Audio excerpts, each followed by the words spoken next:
Halo Sobat Crafter, kembali lagi di Podcraft, Podcast Inacraft. Selamat sore semuanya. Hari ini saya Dara kembali lagi dengan youthpreneur kita yang oke banget hari ini. Hari ini kita mau bahas, sore ini kita mau bahas tentang sesuatu yang craftsmanship banget nih. Ada pengrajin kulit dari Malang. Nah, daripada aku basa-basi mengenalkan pengrajin kulitnya, langsung aja kita ketemu sama Sutris. Mas Sutrisno. Oke. Oke, silakan Mas Salam untuk kenal. memperkenalkan diri dan brandnya apa. Oke, salam kenal Mbak Dara. Jadi perkenalan juga, nama saya Sutrisno dari Malang. Jadi punya brand salah satunya tas wanita. Itu namanya Leswan. Dengan karakteristiknya itu ada batiknya. Gitu. Jadi Leswan sendiri itu dari maknanya dari kata swan, angsa. Jadi kata le swan. Leswan. Gitu. Jadi angsa itu punya keahlian 3 paling enggak. Dia bisa berjalan di darat, bisa berenang di air, dan bisa terbang. Harapannya brandnya itu bisa adaptasi di semua kondisi gitu. Wow. Dari itu sejarahnya, kalau berdirinya itu dari 2019, itu bulan 8, jadi ngepasin sama 17 Agustus nih. Wow, jadi Gitu. motif pertamanya apakah bendera Indonesia? Motif pertamanya kawung dan parang. Karena paling banyak Oh. dicari, paling banyak dikenal sama masyarakat Indonesia. Sama masyarakat Indonesia. Itu pertama pastinya kawung, parang. Terus yang ketiga itu teruntum. Teruntum. Iya. Oke. Betul. Kalau aku diedukasi karena aku orang Aceh, tidak tahu batik-batik itu motif-motifnya apa aja. Oke, kalau parang itu lambang dari sebuah perjuangan dari pemimpin. Makanya kadang ya kalau dilihat diperhatikan ketika pemimpin sedang katakanlah calon presiden gitu ya, atau calon gubernur, dia sedang diwawancarai atau sedang menghadiri sesuatu acara, itu pakainya batiknya parang. Melambangkan dia, saya pemimpin yang bijak, pemimpin. Kalau teruntum itu lambang dari cinta. Wow. Gitu. Jadi lambang itu memberikan arti bahwa batik teruntum ini memberikan makna cinta untuk yang ya cinta yang suci, yang tulus gitu. Gitu sih sekilasnya gitu. Menarik. Tapi lucu banget ya, maksudnya batik biasanya kita lihat di kain dan mungkin digambar gitu ya, kalau ini di kulit. Tapi sebelum aku nanya ke situ, aku penasaran dulu nih, sebenarnya kenapa usahanya kulit gitu? Emang dulu dari dulu udah sering ngulik-ngulik kulit gitu atau apa sih? Kenapa mulainya di situ gitu? Bukan ngulik-ngulik kulit, yang background saya itu Eskom, sarjana komputer. Oh. Gitu. Sarjana komputer tapi malah bikin produk dari kulit. Ya. Kenapa tuh?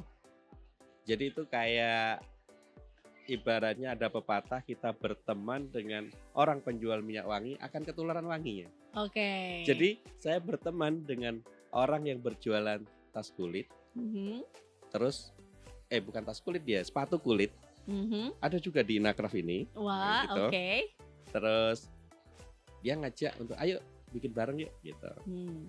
Kita dengan beda-beda keahlian, akhirnya kita bertiga itu membuat produk baru, brand baru.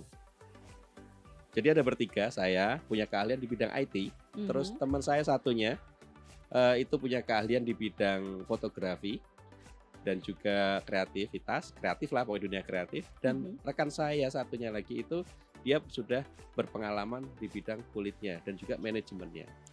Gitu. Jadi kita tiga ini sebenarnya saling melengkapi. Trio gitu ya. Ya. Jadi kayak harus ngumpul bertiga, kalau enggak pas nih si Leswan-nya ini enggak terjadi gitu. Ya, betul. Cuma satunya ini sedang pameran juga di Surabaya. I see. Gitu. Oke. Mas Tris, aku mau nanya juga nih, kenapa sebenarnya kan produk kulit tuh banyak. Mhm. Produk kulit itu ada beberapa lah. Nah, apa sih keunggulan Nyales One yang membedakan? Apakah kualitasnya tinggi atau eee, mungkin tadi udah dijelasin ya tentang batiknya itu, bahwa yang membedakan Les One itu ada motif Nah, batiknya. itu udah terjawab sebenarnya sih. Nah, mungkin ada kelebihan yang lain gitu, Oke. atau mungkin, apa yang mau disampaikan dengan adanya batik ini di dalam kulit, di apa ya, aksesoris yang dipakai sehari-hari, dengan bahan kulit ini gitu. Betul. Kadang kan kita pakai pakaian batik itu di acara-acara yang ya resmi lah ya. Terus ketika acara-acara santai, mungkin kita akan terlepas nih dari batik. Mhm, Mungkin akan pakai baju polos, celana kain atau celana jeans gitu. mhm. Untuk cowok, kalau yang untuk perempuan juga nggak pakai batik mungkin. Tapi dari tas ini yang dipakainya itu masih ada unsur batik, tapi nggak terlalu mencolok seperti mungkin pakai kain. Jadi ada warnanya yang kontras, yang beda. Jadi saya pengennya tuh yang warnanya itu kalem, satu warna dengan tasnya. Jadi biar kelihatan lebih masih elegan walaupun dipakai bukan pakaian kombinasinya itu dipadukan bukan pakaian yang batik gitu. Jadi kalau dibilang apa sih perbedaan dari produk lainnya, ya saya jawabnya sama kayak tadi itu. Kalau Les One itu mengusung budaya di setiap produknya, ada batiknya gitu. Cocok banget sama tema Youthpreneur kali ini ya, Craft, Craft, Culture, Future. betul. Jadi kita membawa kebudayaan, kerajinan tangan Mhm, untuk relevan sama masa depan. betul.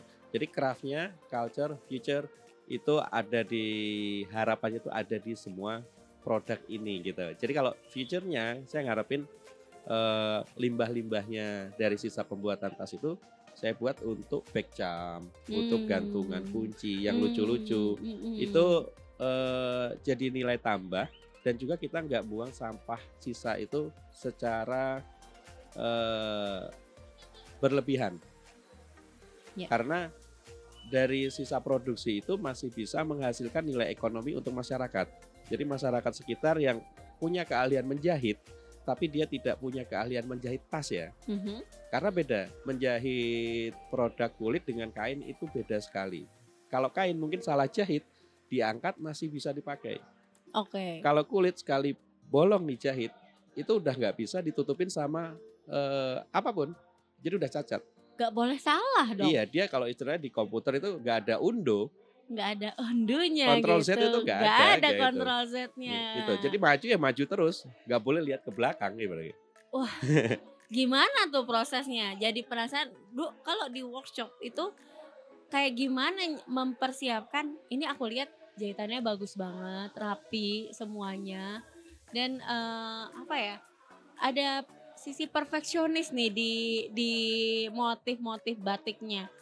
Kalau tadi dibilangin saat menjahit itu nggak boleh salah, nggak ada undonya, nggak ada Ctrl Z-nya. Gimana caranya memastikan nih produknya sangat berkualitas kayak gini?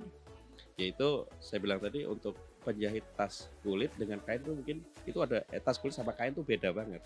Nah, mereka yang punya keahlian jahit terus juga belum berani bikin tas itu dimulai dari buat backcam. Oke, itu. Terus dengan begitu dia akan terlatih untuk menjahit tanpa salah tadi.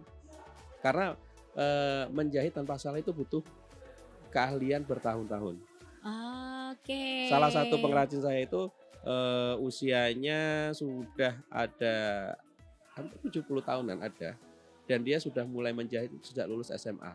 Wah. Berarti itu sudah 3/4 lebih dari usianya tuh untuk menjahit. Untuk menjahit Iya. dan dia sudah sangat ahli pastinya. Betul. Kalau Lasuan sendiri tapi ada nggak penjahit mudanya itu ada nggak? Ada, tentu ada. Kita butuh regenerasi karena salah satu PR juga itu bagi Les One untuk regenerasi kita sudah ada kurang lebih 5 penjahit yang masuk kategori masih muda. Masih muda. Ya, ya nggak semuda saya. Jadi usia di bawah 45 tahun lah gitu. Itu masih ada kurang lebih 5 orang. Oke. Menarik banget ya. Aku boleh tahu nggak motif yang paling laku nih di Inacraft ini yang mana? Kalau motif yang paling laku sudah pasti 3 motif tadi. 3 motif yang tadi. Dari 3 motif tadi yang paling laku lagi, saya yakin seperti yang di foto, yang di depan kita ini kawung. Kawung ya. Iya. Ya, ini juga yang paling familiar sih. Aku paling sering lihat motif ini di mana-mana gitu. Betul. Iya. Kalau warna favorit dari pengunjungnya? Kalau warna favorit, sekilas itu kita punya 9 warna. Ada warna ini marun, ada navy, hitam, taupe, olive, terus dark brown, ada juga cognac, jadi dia coklat-coklat gitu. Terus satunya ada krem, dan warna favoritnya masih warna taupe. Taupe. Kalau ukuran peringkat pertamanya, kedua hitam. Nah, Mas Sutris, aduh salah deh aku nyebutnya. Mas Sutris, Leswan udah berapa kali ikut di Inacraft?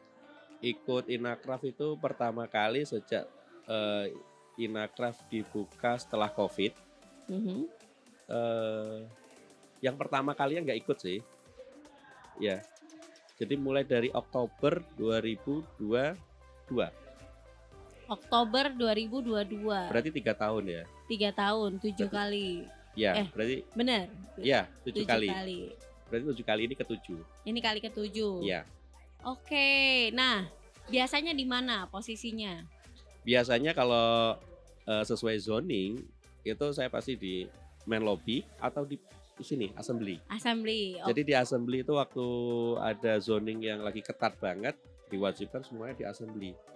Pernah itu 2 kali di assembly ini 2 kali, terus di sisanya di main lobby, terus 1 kali di Cendrawasih, terus yang sekarang di Youth Tunnel yaitu. Di Youth Tunnel itu posisinya di mana? Leswannya di mana?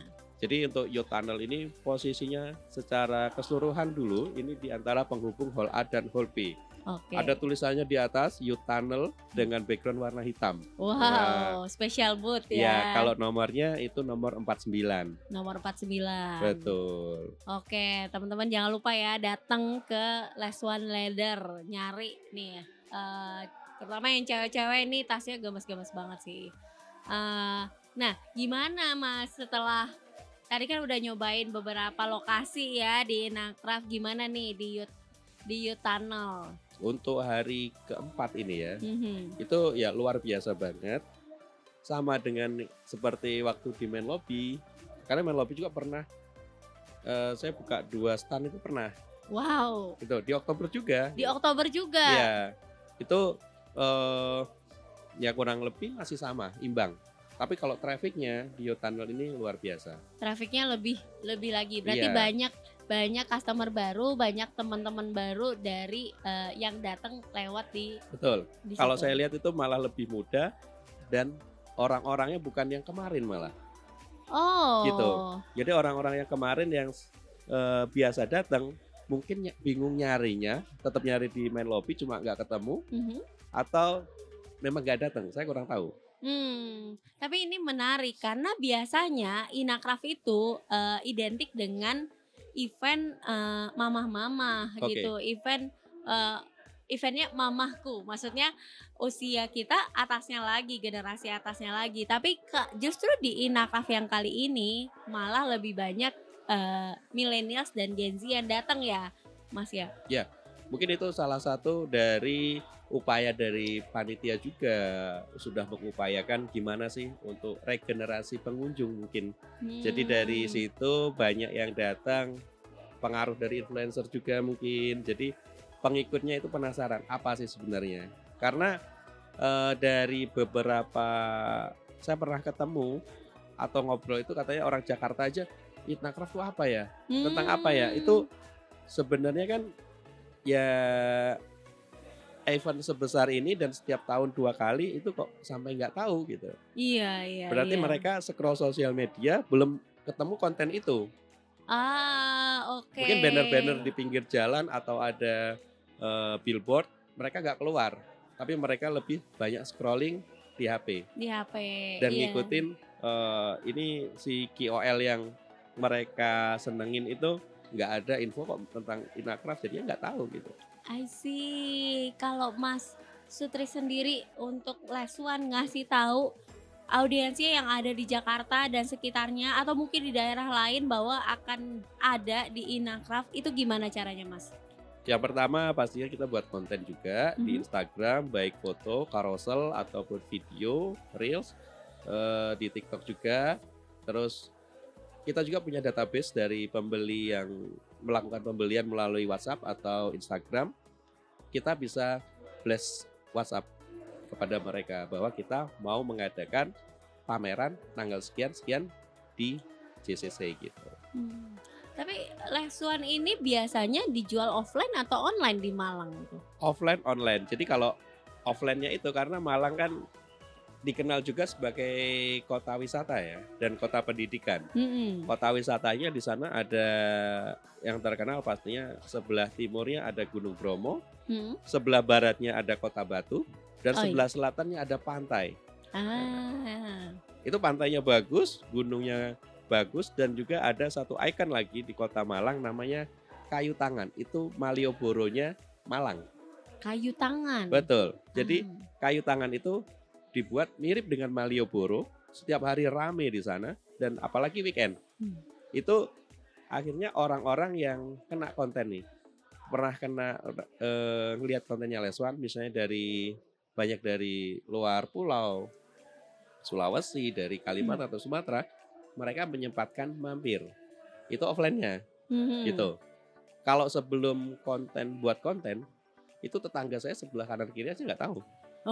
Oh gitu. Karena rumahnya rumah biasa, nggak ada, bukan store yang besar gitu, bukan. Kita mulai dari hal-hal yang kecil dengan modal seadanya. Jadi kita pakai rumah, terus ada garasi kecil, disitulah tempatnya. Tempat produksinya. Oh bukan, display Tempat aja, workshop. display Iya. workshop dari Les One Leather Iya, ini. kalau tempat produksi khusus itu kita malah belum punya. Jadi pengrajin itu membawa kerjaannya, dibawa ke rumah, dikerjakan di rumah, selesai dibawa lagi ke ke store. Gitu. Wow, oke. Tapi untuk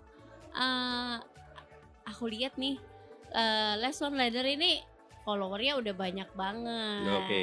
Nah, itu apakah itu ada pengaruhnya dengan punya follower banyak akhirnya kayak penjualannya meningkat, terus mungkin setiap tahun omsetnya di Inacraft juga meningkat gitu? Kalau sekarang itu follower banyak, dengan follower belum banyak di Instagram dengan algoritma sekarang itu sama saja menurut saya. I see. Karena kalau dulu mendapatkan follower itu gampang banget. Bukan beli ya, tapi kita buat konten ataupun iklan dari Instagram, mereka dengan suka hati follow untuk orang yang sudah kita target.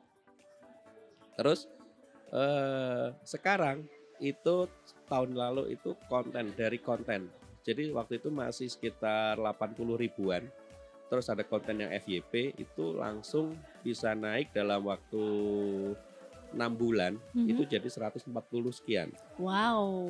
Gitu. Itu dari konten yang FYP. Kalau selebihnya dari 0 sampai 80 ribu saya iklan. Iklan semua tuh. Iya. I see. Iklan produk ya, iklan Iya. produk ataupun video atau foto, terus mereka tertarik ngefollow. Gitu. Jadi kalau ditanya dari mana sih follower segitu, ya saya dapatnya dari konten dan iklan. Konten dan iklan. Berarti sengaruh itu mendigitalkan bisnis kita dan memperkenalkan bisnis kita tuh melalui sosial media ya. Yeah. Jadi bahkan orang-orang yang datang ke sini mungkin taunya dari sosial media ya. Ya. Gitu. Oke. Saya yakin banyak yang tahu dari sosial media, apalagi yang muda-muda. Iya, Karena biasanya muda-muda itu ya termasuk saya ya. dalam kondisi apapun agak lenggang dikit kita buka sosial media. Yes, gitu kan. benar. Ketika ada keperluan baru HP ini disimpan. Kalau lagi nganggur, bahkan kita ke kamar mandi aja masih bawa HP biasanya kan. Iya, Gitu. iseng-iseng ya. Iya. Iya, oke Mas Sutris, ini waktunya udah seru banget sampai lupa.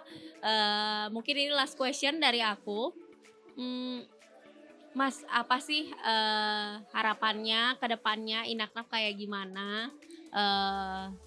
Mungkin apa yang kesan pesan atau dan harapan untuk Inacraft berikutnya? Harapannya Inacraft itu bukan hanya saat ini yang bisa kita lihat, tapi bertahun-tahun ke depan itu masih ada. Masih rame, masih diminati dan jadi tempatnya para pengrajin, para pemilik brand lokal untuk mendistribusikan, untuk bertemu dengan pelanggan setianya, untuk memasarkan, memperkenalkan secara nasional. Bahkan di Inacraft sendiri kan yang datang nggak cuma dari Indonesia. Nah, jadi itu harapannya Inacraft ini selalu ada ke depannya jadi jembatan, jadi sebuah tempat para UMKM, para pengrajin untuk bertemu. Dan di sini saya juga sudah banyak bertemu dengan orang-orang baru, punya akhirnya dari berbagai daerah punya kenalan berkat Inacraft. Karena selama 5 hari, total 6 hari ya dengan loading in, itu kita otomatis berinteraksi dengan orang lain. Yeah. Itu menambah teman baru, menambah juga koneksi baru dan itu semuanya dari Inacraft. Kalau saya nggak ketemu Inacraft, nggak ikut Inacraft, mungkin saya nggak akan duduk di sini juga, nggak akan ketemu dengan Mbak Dara, nggak akan ketemu dengan yang lain gitu. Yes. Kalau harapannya semoga selalu rame. Ini PR bersama di tengah gempuran digital, nggak boleh kita hindari, kita harus masuk juga ke digital, tapi juga gimana event yang offline ini bisa tetap eksis di tengah gempuran produk-produk yang dipasarkan secara digital melalui marketplace. Dan juga gempuran dari produk luar negeri tentunya itu. Iya benar banget. Karena ternyata aku tuh banyak tahu brand lokal yang berkualitas bagus, yang nggak kalah dari brand-brand dari luar itu ternyata dari Inacraft ini. Ketemunya di situ gitu. Sebagai orang yang dari luar daerah, nggak kesempatan untuk datang ke Jakarta mungkin itu jarang ya. Jadi kita ketemu sama brand-brand lokal dan bisa ngelihat langsung kualitasnya, ngelihat langsung bagaimana. Beberapa ada yang melakukan demo pembuatan, terus juga dengar ceritanya, ketemu dengan ownernya, itu cuma di Inacraft ini. Oke Mas Sutris, thank you banget untuk waktunya hari ini. Sama-sama Mbak Dara. Iya, oke sobat crafter, terima kasih untuk atensinya sore ini. Kita akhiri podcast hari ini dengan Less One Leather. See you at the next podcast. Thank you. Thank you.